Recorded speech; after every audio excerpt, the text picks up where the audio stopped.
사회에 여러 가지 문제들이 있는데요. 우리가 보통 사회생활을 하면서 사회의 문제가 지금 이런 문제가 얼마큼 심각한가 하는 것을 측정하는 기준으로 많이 쓰이는 게 뭔지 아세요?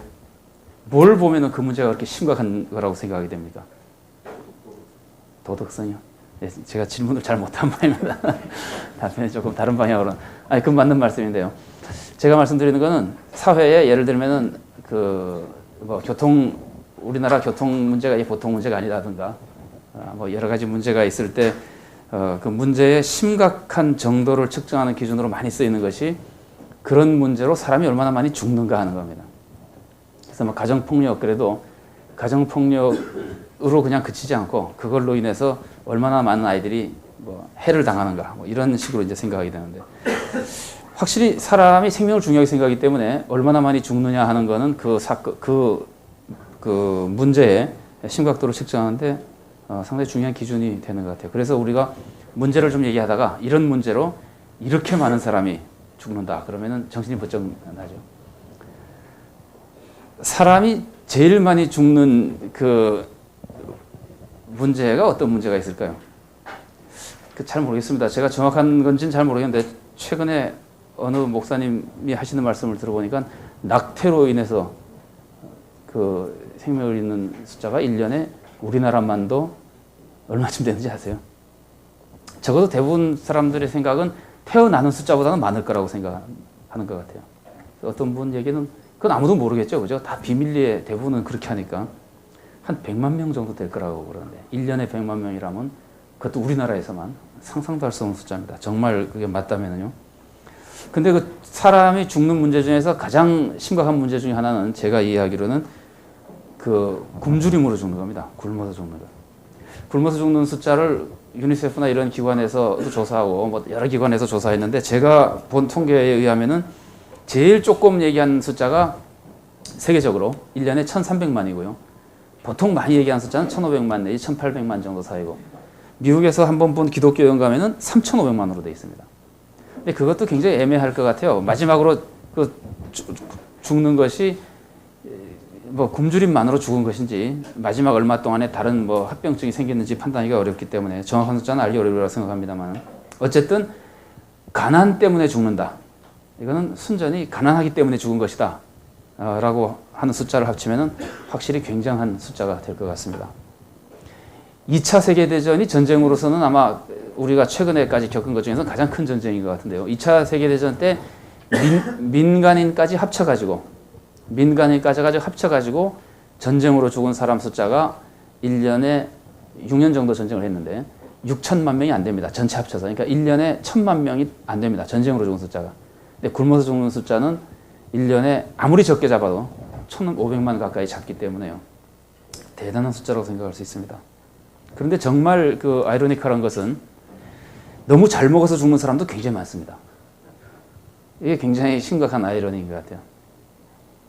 그래서 어떤 사람의 이게 이제 다 정확한 것이 아니기 때문에 사회 문제를 연구하는 분들의 표현입니다. 어떤 사람의 얘기는 아마 굶어 죽는 사람 숫자 이상으로 잘 먹어서 죽는 사람이 많지 않을까 하는 생각도 하는 사람도 있어요. 근데 그거는 잘 먹었기 때문에 즉시 죽는 건 아니죠.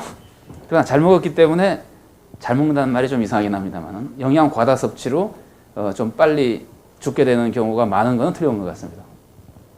그래서 여러분 그 신학자 중에서 독일 신학자에서 골비처라는 사람 있잖아요, 그죠? 골비처 조직 신학자.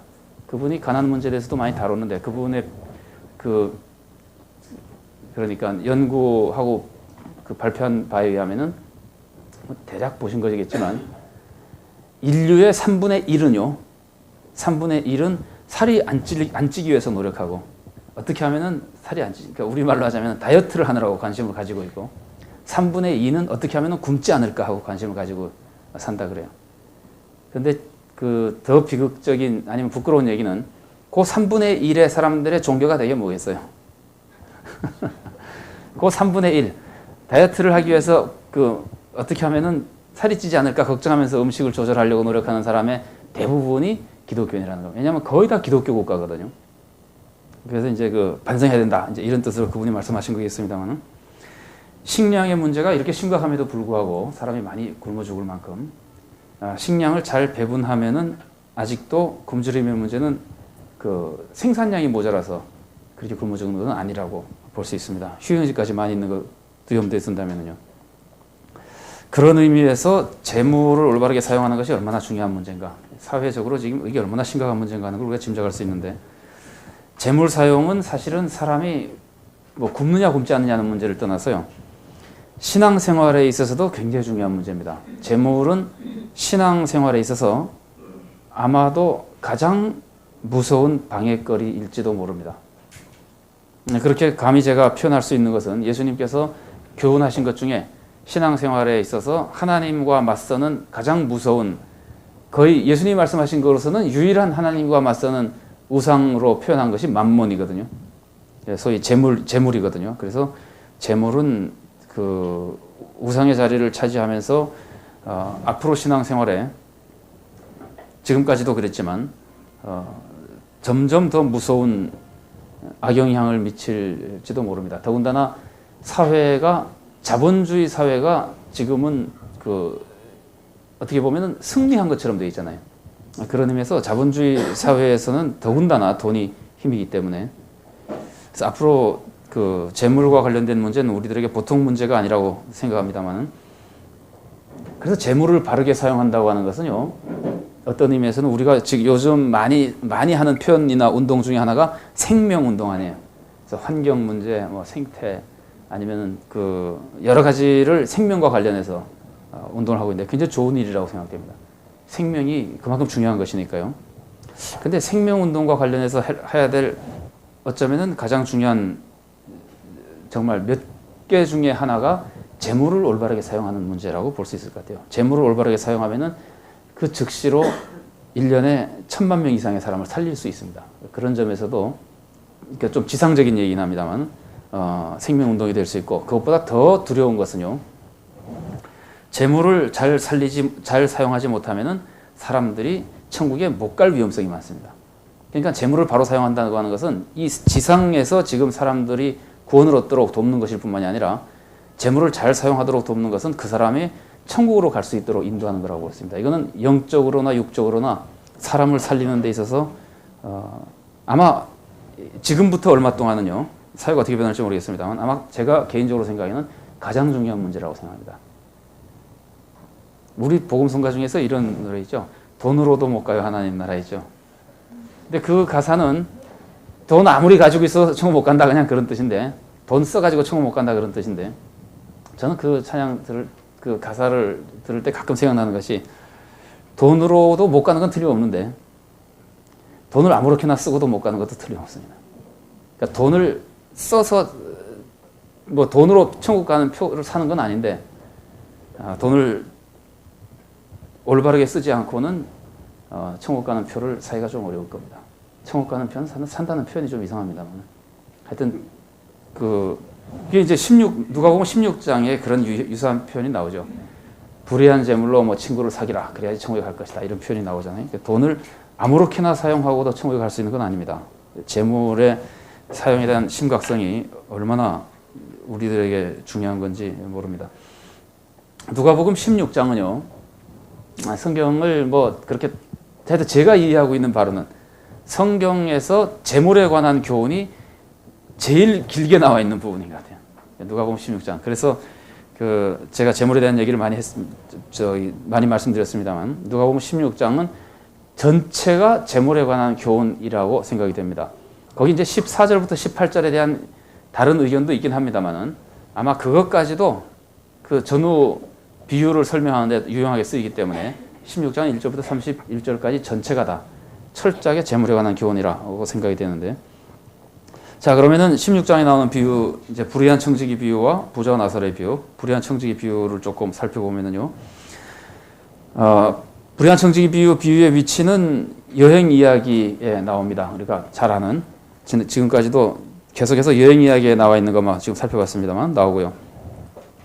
16장에 나오기 직전의 스토리는 우리가 15장 할 때 이미 봤습니다만, 죄인과 세리들이 예수님께로 가까이 오니까 예수님은 그들을 영접하고, 예수님이 영접하는 것을 보고 바리새인과 서기관들이 막 비난하고 원망하니까 예수님이 세 가지 비유를, 지난주에 살펴본 소위 잃은 자들에 대한 비유를 말씀하시잖아요. 비유를 말씀하시고 나서 곧바로 예수님이 제자들에게 불의한 청지기 비유를 얘기하기 시작합니다. 그러니까 이런 셋의 비유는 하나님의 용서와 사랑을 집중적으로 많이 가르쳐줘. 우리의 의무도 포함되어 있긴 합니다만 하나님의 사랑을 가르쳐주고, 달리 얘기하면은 죄가 어느 만큼 심각한가 하는 문제를 좀 약화시킵니다. 모두 오는 즉시로 막 용서해주는 하나님의 사랑이 강조되어 있기 때문에. 그러나 16장에 들어서 다시 제자들에게, 그러니까 예수를 따르는 사람들에게 불의한 청지기 비유를 말씀하심으로써 인간의 책임을 다시 강조합니다. 그러니까 탕자의 비유에서는 탕자가 재물을 마음대로 쓰고도 아버지께로 돌아오는 것만으로 다 용서받잖아요. 그러나 불의한 청지기의 비유에서는 재물을 아무렇게나 쓴 것 때문에 즉시 벌을 받거든요. 그래서 그 하나님의 용서를 먼저 강조했던 15장에 비춰서 16장은 인간의 책임을 강조하면서 서로 이제 그 보완해주는 역할을 합니다. 불의한 청지기 비유를 얘기하시면서 예수님께서는 사람이 하나님과 재물을 겸하여 섬길 수 없다, 그 얘기를 하셨거든요. 그러면서 재물이 상당히 위험한 것이라는 표현을 예수님께서 많이 하셨더니 돈을 좋아하는 바리새인들이 그 교훈을 비웃었어요. 비웃었더니 예수님께서는 몇 가지 얘기를 하십니다. 아까 말씀드린 16장 14절부터 18절까지의 바리새인들에게 몇 가지 교훈을 조금 이따 살펴보겠습니다. 하시고 나서 그 다음에 부자와 나사로의 비유를 바리새인들에게 해주시는 겁니다. 그러니까 이 두 비유가 청자가 조금 다릅니다. 청중이 그렇게 얘기를 해주시고, 이어서 이제 그 형제를 용서하라는 것, 제자들에게 그 다음에는 소자를 실족하게 하지 말라는 것, 형제를 용서하라는 것, 이런 17장 1절부터 10절에 나오는 몇 가지 말씀을 전해주시는 그 사이에 이제 16장의 내용이 있는데요. 그 전후 문맥에 대해서는 조금 이따 더 살펴볼 수 있을 겁니다.